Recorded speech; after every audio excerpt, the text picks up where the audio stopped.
Hey, it's Steve Grant here, and on this video I'm joined again by Albert, the specialist in behaviour change coaching. And what we really want to look at with this video is talking about prioritising and scheduling. This is certainly something that really helped me when I was working with Albert, because there's been points in my career where you've got a lot of ambition, you want to achieve a lot of things, but you can often feel very overwhelmed, a lot of stress starting to impact things like sleep and generally how happy you are.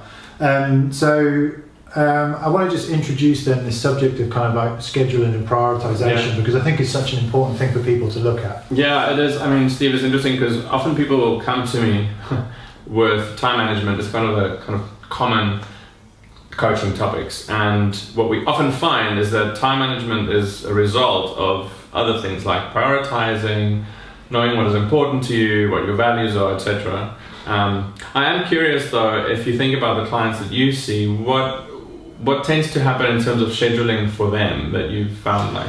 Well, it's an interesting thing that you say, because like just recently I've added to one of my intake forms, I asked the simple question, what makes you happy? And I get them to list things that... It's actually not a simple question. Well, no, it's probably not a simple question anymore.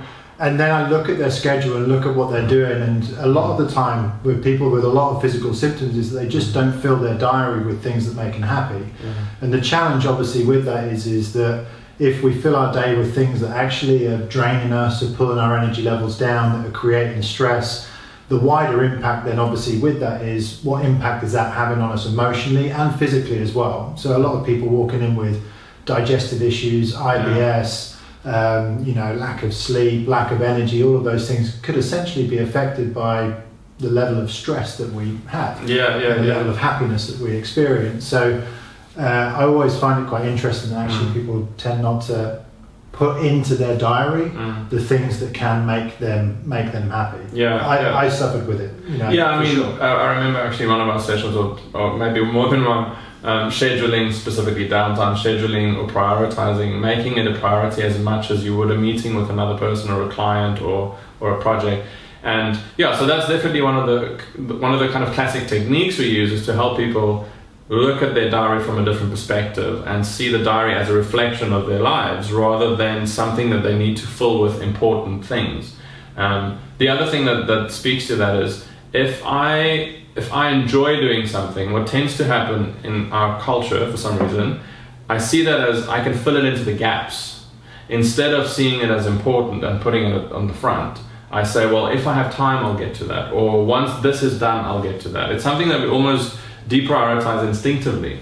So helping people putting more weight on things that are important to them rather than things that other people tell them is important is one of the big challenges that I see in my practice, and that I help people identify and shift as well. So it's in some ways a mindset. It's in some ways identifying what is it that I want more of in my life, and then the other thing is practically how do I make the changes, and also if I introduce this into my schedule, what needs to give? Because if I say yes to one thing, I say no to something else. Yeah.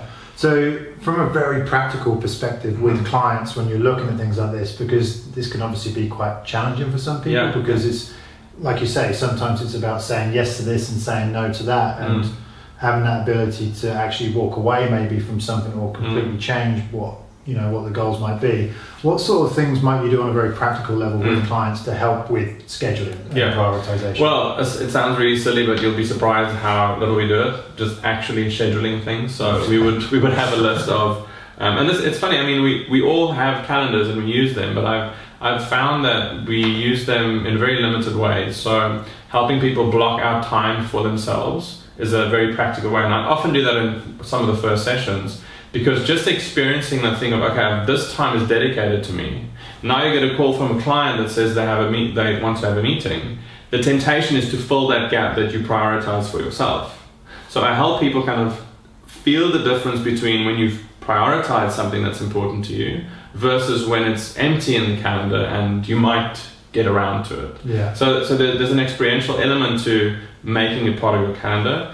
And then there's just kind of, in some ways, identifying as well, what is it that you want more of in your life? I mean, your question that you ask, what makes you happy, is a big question, and you can keep coming back to that, because what tends to happen is initially we don't really know, or we think what will make us happy is money, and then we realize but money is a means to something. So a lot of the time in the session we'll reflect on what it is they want more of.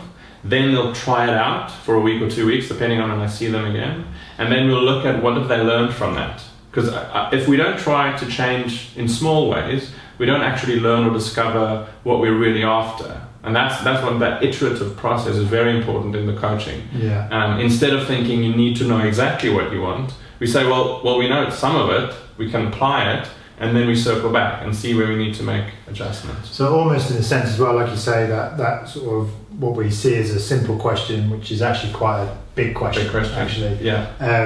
Like part of your role will be to actually dive into that question a little bit more, understand at a slightly deeper level what it is that makes people happy, and then to be able to coach that change from it not featuring in someone's schedule and starting to then add value to the things that they now have an understanding that makes them happy, and then build them into someone's schedule. Is that right? Yeah, absolutely. So it's in some ways diving into the question, and in other ways also making it more manageable for people to address the question. Because often if you ask someone, okay, you want to make a change, where are you going to start? It's overwhelming. Yeah. The initial big questions put them off so much that they don't even want to engage. So it's easier to stay with what they're doing. So part of my job is to help simplify that, help make that practical, break it into little steps, try a little thing, so that in some ways they're almost testing the shallow waters before they dive deep. Yeah. But in that exploration, it becomes more second nature for them to then prioritize, because as they discover that these changes work in small ways, it creates momentum and motivation to make more changes. Perfect. If you, I'll put you on the spot a little bit, but if you had kind of like 3 key things that you would want to, like a message about scheduling and prioritization, like would there be 3 kind of points that you would try and good question. I would say be clear with what you want, even if you're not sure, be clear about it. So say, if we use you as an example, after putting me on the spot, if cycling is important to you, then focus on cycling and see where can you introduce it in your schedule. Even if you do it once a week, like start small, that would be the second one. So first one, be clear about what you want. The second one would be start small. The third one would be use the tools you have. If you use a calendar, use a calendar. If you have a mood board that you use a mood board. If you have a diary where you just make lists, use the list, but use the tools you have already to introduce some of the things that you haven't introduced into your life yet, especially the self-care based stuff, which is basically our jobs at the moment, is focusing on that self-care element. Yeah, cool. That's amazing. So cool. I just want to thank Albert for that, because I think that's really great content, and I think it's something that's often overlooked, is how we actually schedule in the changes that we want to make to develop our health, to optimize our health, and to even sometimes overcome chronic health issues as well at the same time. So I appreciate that. Thanks, Albert.